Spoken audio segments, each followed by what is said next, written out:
Hello there, kindergarten. We are going to start working on our second letter picture. Remember, we did the Pompous Prince, and now we're going to be doing Bruin the Brown Bear. Remember, we want to not go slow, but we want to take our time and make sure that these pictures look really nice so that at the end, excuse me, you have a whole book with all of the pictures from all of our letter stories. So, excuse me, remember, you need your crayons and you need a blank piece of paper. All right, guys, just like before, we're going to start with the border because doing a border kind of helps our brains get settled into working on the page and find the space. So while it seems like it takes a while, it is going to help us in the long run make a better picture. So we'll go ahead and take the time to do it. It's going to help our brains and our fingers do a better picture. And it also just looks a little nicer, kind of like we have this frame around the picture. Now, last week I mentioned a little bit, and you guys can be coloring while I'm talking and just listen to what my voice is saying. I mentioned a little bit about pressing harder and lighter on the crayons. So we're going to be doing some more of that today because to make Bruin's face show up, we're going to need to have sometimes when we press more firmly on the crayons and sometimes when we press more gently on the crayons. Now, of course, we want to be careful not to press so hard on the crayons that they actually break. That can happen, can't it?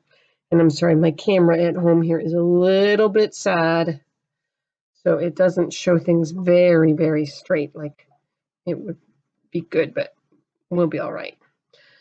So remember, if you're pressing hard, sometimes you can just press more firmly.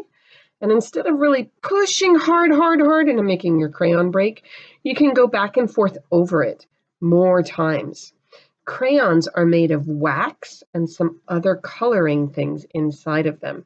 And so what happens is when you rub it on the paper, some of the wax comes off, and the wax has the color inside of it.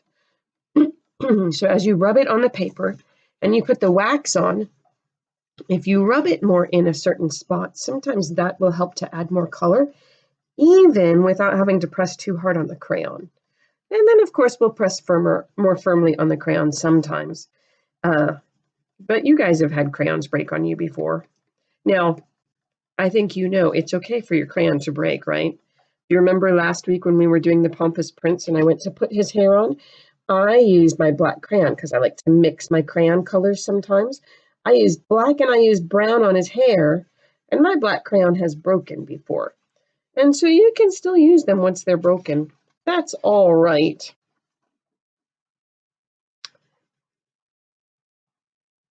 All right, my bottom is just about done here. And remember too, I've done lots and lots of these. It might take you a little longer to make your picture, and that's okay. If it takes you a little longer, don't worry about rushing to catch up with me. You can pause the video, and then once you're caught up to me, then you can just start it again. So here we go. All right, I have my border all the way around. I'm going to check now and look and see. It looks like this curve is a little different from this one, so I'm just going to try to add a little bit more in here and even them out a little. And round that little spot. And then when I look down at the bottom, down here it looks a little narrow, so I'm going to add a little more. So it's good to, just sort of stop for a minute and look back at it and see if it seems kind of balanced or if it needs a little something. And now I think mine is ready. Now, last week when we did the Pompous Prince, I said, don't start your big line down way up at the top because you need space for the head. And same thing for Bruin the Brown Bear. We need space for his head. So imagine where your smiley face is. Of course, we're not going to start way up here like we do when we practice at school. But we can go ahead and start about here. But on the smiley face side, do you see? We're not starting over here on this side away from the smiley face. 9 is the only thing that starts over there, and we're not making a 9. We start over here on this smiley face side with our big line down. And remember, the parts that make our letter, we want to have those be darker. So can you see I'm pressing a little harder and I'm taking my crayon back and forth on the paper a lot more for these wooden pieces here. Of course, they're not actual wooden pieces, right? But that's what we're coloring in here, right? We're imagining this is our big line down, and then we'll put in our two little curves. So I'm going to make that a little darker. All right, now I kind of have my big line down, and I'm going to do just like I did with the border. I'm going to take a look at it and see, do I think I need to even anything out or make something straighter? Maybe a little bit right here. I think I'm going to take it down just a little farther too. There we go. All right. Now, remember B, we have big line down, and then our frog jumps, ribbit, ribbit, back up here. And I'm going to look for my middle. And I'm going to think about my curve going just to about the middle. So, before I even start making it, I'm going to have my hand just do that a little bit like this. Now I'm going to go ahead and start making it. And I think you guys noticed when we were making these in the classroom that a B starts out like a P, doesn't it? Now, of course, right now we're just talking about capital letters. We're going to be getting to lowercase letters a little later. Right now we're going to be worrying about capital letters. We won't worry too much about lowercase letters until after Christmas. Lowercase letters have a lot more rules connected with how you make them and where they go on lines. And capital letters, they just, remember how we hold our hand like this? They just always are going to take up that nice big space.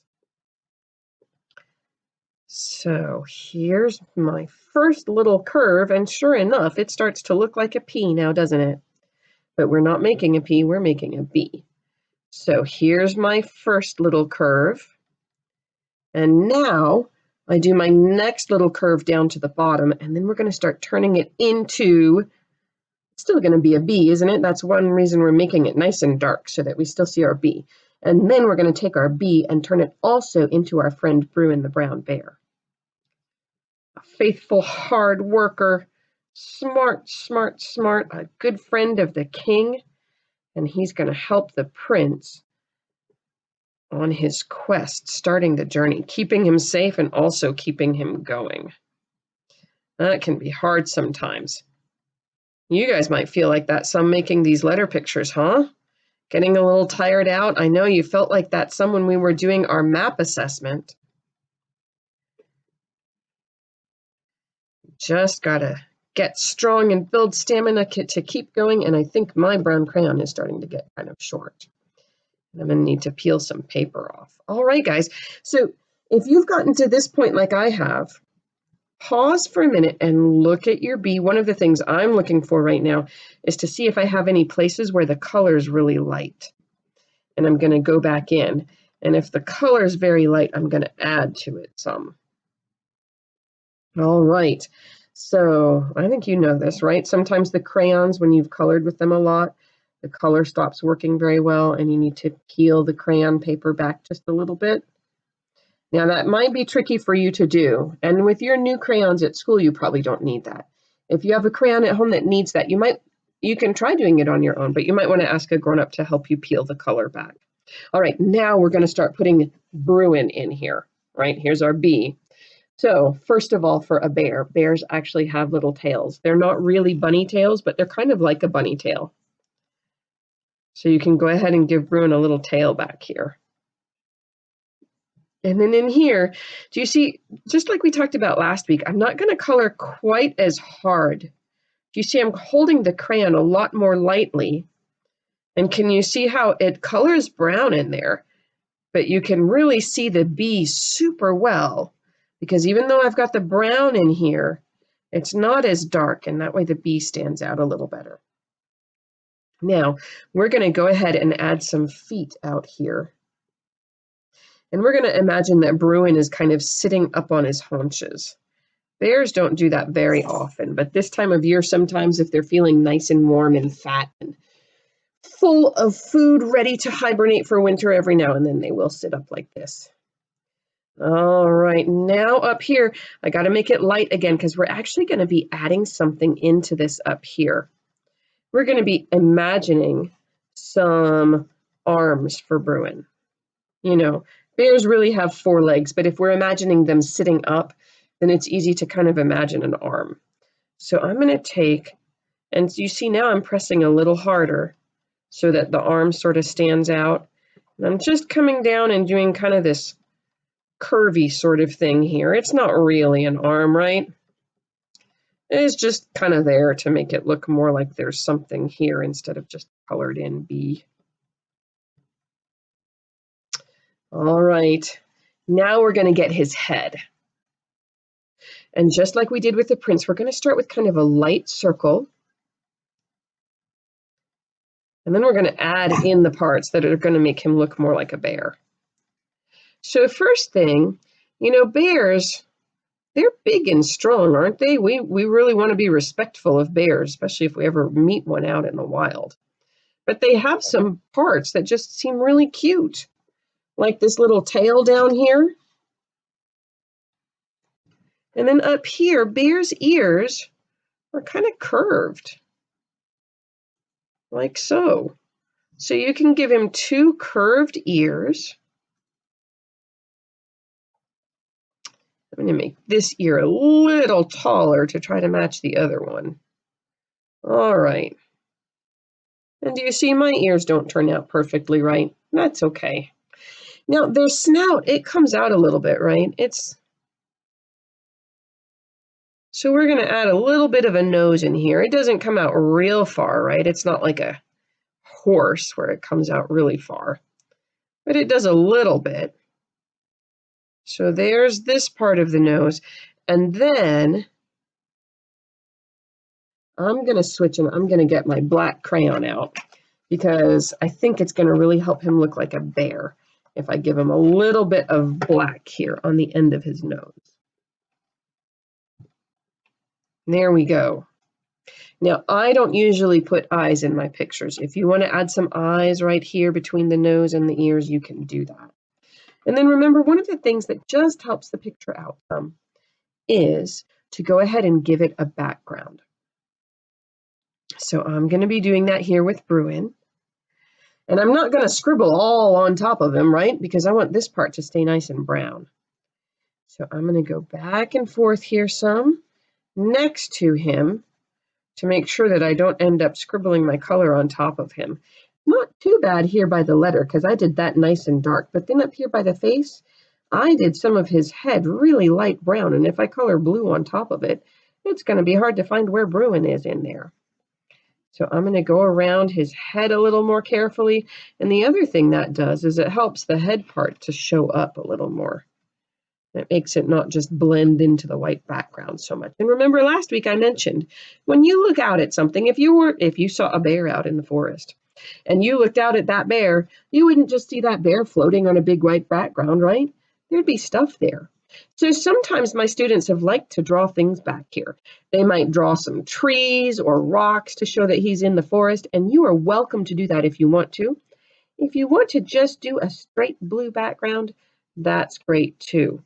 You can leave it plain, but I really encourage you to take a little extra time, color in that background. For one thing, remember we've talked a little bit about stamina at school. We're going to start talking about that more next week. We want to build stamina for our work. That means strength to do it and be able to keep going at it for a while. Now, like I said, it's great to just color all this in blue. I'm going to put in a tree just so that if you want to, you know how you can do that. Now, like I said last week, I like to mix colors sometimes. So when you look at trees, they're not just solid brown on the tree trunk, are they? So I'm going to take this here and I'm going to go down a little bit. Here are some roots sticking into the ground. And here's my tree trunk. And then I'm going to add some black because tree trunks in the forest, you know, when we look at the woods at school, they're not just solid brown. They've got some gray and some black. There's usually some tan in there too. So I'm going to mix several of these colors here. to make it more like the color that I actually remember seeing. And then I'll just add in a little bit of green tree. Now there are lots of kinds of trees, right? I'm going to do just a regular leafy tree. Later this year, we're going to be making like a pine tree. So if you're just doing a leafy tree, you can just do some kind of swoopy things back and forth. Make it kind of round. It doesn't have to be an all fancy, amazing tree, right? We just want to make sure people see the idea that he's here where there's a tree. Remember, by the dark and dangerous door, there was kind of a forest sort of area there with big shrubs and brambles and some trees. That's what made it so dark. So there we are. There's a bit of a tree. I'm going to fill in some more picture here. And then I'm actually going to kind of imagine that they're, getting ready to go into the dark and dangerous door. So they're on a little bit of a path, right? Because there was a little bit of a path leading up there to that door. Not a lot of one, but just a little bit of one. So I'm going to make a bit of a path down here too, and I'm going to mix colors again. And here's going to be a tricky thing. I've got this tree here, and it's made of black and brown. And when I think about the color of the dirt, it's kind of black and brown like a tree, isn't it? So I think I'm going to mix some other colors than black and brown. I'm still going to use black. And I'm going to do little bits of dots, because there'd be rocks and things on the path, right? I'm going to put some dots, maybe some streaks.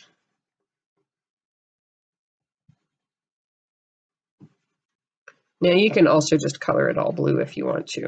And then I'm going to look here in my crayon box and see what other colors might work for this. Let's see. Oh, I have this apricot color. That would help. I might use some of this orange also that I put on the path, or on my border. It's kind of a really light yellow-orange color. So this looks kind of sandy. That'll work. Because dirt usually has multiple colors in it also, doesn't it? It has sandy kind of colors and rocky kind of colors. All sorts of colors in it.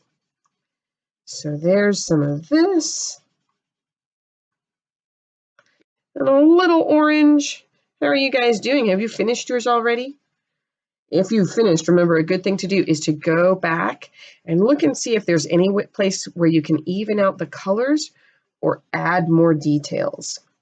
And it's great to do this all blue. Sometimes I think people like adding a little bit more to the picture just because, I don't know, it's something new to think about. So here we go. Here is my Bruin, the brown bear. Go ahead, make sure that you put your Bruin with your Pampas prints from last week, because we're going to be working, to get a whole book of this done. So this ear looks like it needs a little more dark right there. There we go. We're going to get a whole book of all of these finished. So keep them together in a special place in your house so that when we get to the end of them all, you can make a book.